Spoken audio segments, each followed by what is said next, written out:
Hi. Well, another day, another journey, but this is not one I particularly like. Today I was handed the suicide note. You know, the one when the wife gives it to you and says, "Go, son, get me what I need."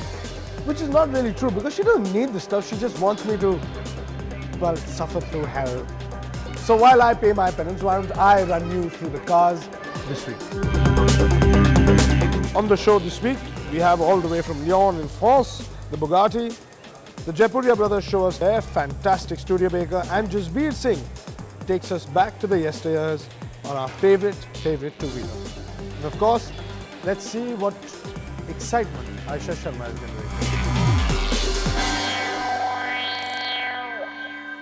Now this is something my wife would love. Stuff that'll make her look like when we first met. I don't mind investing in all of this. I'm glad she's not here with me because it'd be lights out for this big boy. You know, she loves all this cosmetics from all over the world. Like I love the picture postcard my friend Gautam Sen sent me from Lyon, all the way in France. Beautiful city, and a car that we had thought got lost in translation. Let's see what I'm talking about. We are in France, near the city of Lyon, and we are with this beautiful car, this handsome gentleman, the De La Chapelle Atlante, and Mr. De La Chapelle, the man who made this car. Story of the day today. Bugatti made 15 and 17 of these Atalantes way back in the late 1930s. Supremely fast and beautiful cars that were equivalent of the best from Ferrari and Lamborghini combined today.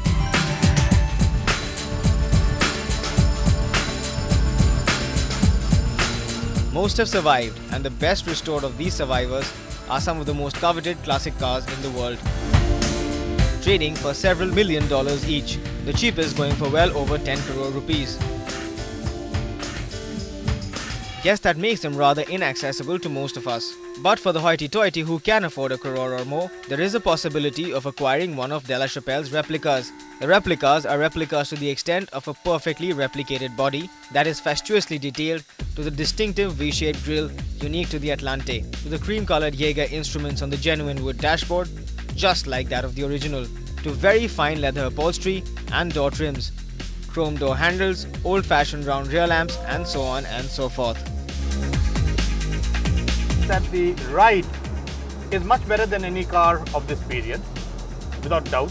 It is more like that of a modern car, but it's rather stiffly sprung, deliberately, to give it the sense of sportiness. The steering is not at all assisted. There's no power steering out here.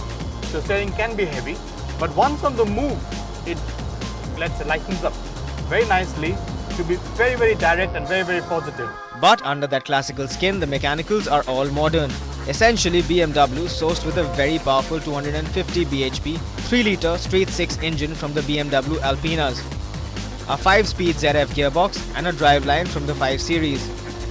Suspension is modern, independent double wishbones at all 4 corners, with big powerful ventilated discs for braking.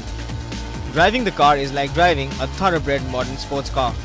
So what you get is modern, very drivable and usable car that looks like the real McCoy, at a cost that is fractional of the real thing. The handful of people who own the real thing have them as a part of a collection, never using them, and at best trucking or flying them to some classic car concourse event where for a few hundred meters they're steered around at the lawns of an elegant public place. Whereas the De La Chapelle Atlante is a car that can be used and is usually used by its owner, not just for that occasional weekend, but once in a while to go shopping in it. Yes, the boot is decent sized.